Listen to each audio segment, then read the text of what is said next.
Hey guys, thanks for checking out this video. I'm not sure when the last time was that you went to the mall. I know it's closed down for a while and now it's open back up, but I love to go to the mall, not to always buy something, but to just look around and watch people. And I'm just fascinated by the diversity of stores and the diversity of people in the mall because we just have so many different types of stores within our mall. And I think one of the cool things is you can just go in, and if you're wanting to buy clothes, you can walk in the front main entrance of our mall and walk to the right, and you can go to H&M and get some really amazing clothes, or you can choose to go to the left and walk down and get you a really good deal at Ross's Dress for Less, and you can make a choice between those two. But each one of those businesses has a different reputation and vibe, and it's just different. When you walk in H&M, there's a certain playlist that's playing. When you walk in Ross, I don't know what's playing, but they're totally different in the way they look and the way they feel. I mean, if you're just looking for shoes and you go to the mall, you can either go to Tilly's or to the Vans store to get shoes, or you can walk down and go to the shoe department. And they're entirely different stores with different vibes and reputations, and a lot of time different groups of people that shop there. But they're very different. Another thing that's kind of funny is just the stores that are side by side. The best I remember in our mall, you can go to Bath and Body Works and walk in and walk out smelling like flowers or pumpkin spice, or you can walk in right next door and go to PacSun and get you some clothes and have a whole different environment. I mean, those people spend a lot of time in their businesses creating a vibe and a reputation that people think about them when they want certain things. And businesses do that. I mean, I studied marketing and advertising in college and loved it. And you think about today, when you think about where can I order something online and get it really quick, you think about Amazon. When you think about, if I want to go somewhere that I can pretty much get anything and it's going to be as cheap as you can get it, you sometimes think of Walmart.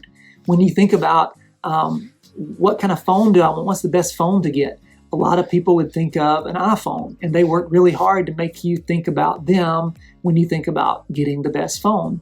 When you think about where am I going to go in Pensacola to get the best service and the best chicken sandwich in Pensacola, you probably think about Chick-fil-A. If you don't, we probably need to have a conversation. But those are just examples of how every business and every place that you go has a certain vibe and reputation, something that you think about when you think about certain products or certain types of stores.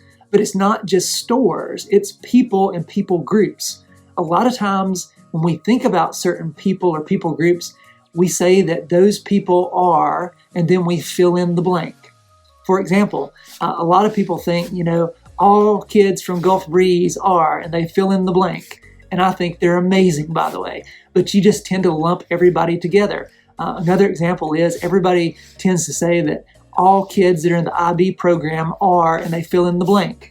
Another example is all cheerleaders are incredible. But you fill in the blank with something, and sometimes it's not good. Another example is you think all kids that are in the band are alike, and you fill in the blank, or all the kids at school that vape, and you fill in the blank. But we just have a tendency that when we look at people or individuals, that we assume certain things. And the reason we do that, and the reason we fill in the blank the way we do, and a lot of times it's hurtful or hateful, is sometimes because of our experiences. Sometimes we've had conversations or encounters with people like them, and we just assume everybody's like that. Sometimes it's just our own insecurities that we wish we were more like them, and we just feel really bad when we're around them, so we label them a certain way. But our experience and our insecurities make us sometimes fill in the blank with something hateful when we think about certain people. But Jesus treated people differently. So I want us to look at a passage of Scripture that's in John chapter 8 that is absolutely incredible, and it's a famous encounter that Jesus had, and I encourage you to read it, but I'm just going to kind of summarize it. But Jesus is out, and these religious leaders come up and they drag this lady up and they basically throw her down at his feet, and they say, this woman has been caught in the very act of having sex with someone that is not her husband, and the law says that we can stone her. What do you say? And they're trying to trick Jesus. They're trying to trap him and put him in a no-win situation. And Jesus does something absolutely amazing. He kneels down and in the dirt begins to write something. And at first, I guess they don't know what's happening, or they don't realize the point he's trying to make. And they kind of press him. They're like, Jesus, what do you say should happen to this woman? And Jesus stands up and he looks at them and he says, anybody here that is without sin, go ahead and throw the first stone. And then he kneels back down and he starts writing in the dirt again. And a lot of people speculate on what he was writing in the sand or the dirt, but I think it's probably pretty clear. I'm guessing that maybe he was writing certain sins down, and maybe possibly even writing some of their names down beside it. I can just picture Jesus writing down, adultery, and then writing John's name down that's in the crowd over there that's got a stone in his hand, and maybe drawing a line there. And what happens is everybody begins to walk away. It says the oldest to the youngest. And maybe they just realize that Jesus knows that we're all guilty. And I think that's what Jesus was saying, is everybody in the crowd that day was guilty of something. Nobody was innocent. I mean, even the people holding the stones had committed some sin. Maybe people didn't know about it, but Jesus knew about it. And he was trying to prove the point that everybody is guilty of something. Everybody has a reputation. And especially if people knew everything that all of us had done, we would all have probably bad reputations. But Jesus was trying to make a point. He was trying to make a point that your past doesn't determine your future. You don't have to be judged by your past. You don't have to let what you've done in the past control your future. That there's always a possibility to change. There's always a possibility to walk away and make the choice to not go down that path again. And that's what Jesus was saying, is that this woman, just like any of us, has the opportunity to look at our sin and walk away from it and put our faith in Jesus and live life differently.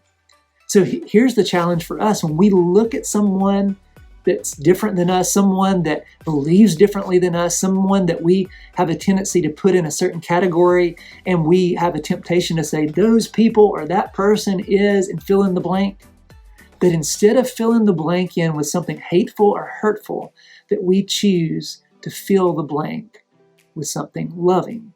That we've got to choose love over hate, because in our world today, most people are choosing to believe the worst in people and assume the worst in people and to choose hate over love. But Jesus says, fill the gap with love, fill the blank with love. And a great question that I heard years ago that I've never forgotten. When you're faced with any situation, when you disagree with someone, when you've had bad experiences with a certain group of people, or a certain race of people, or whatever it may be, whether it's a teacher or a coach or a parent or a step-parent, that when you look at them, you ask this question: what does love require of me?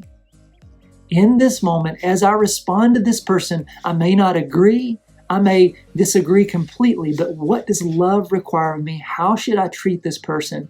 What assumptions should I make? And how should I respond in this moment? What does love require of me?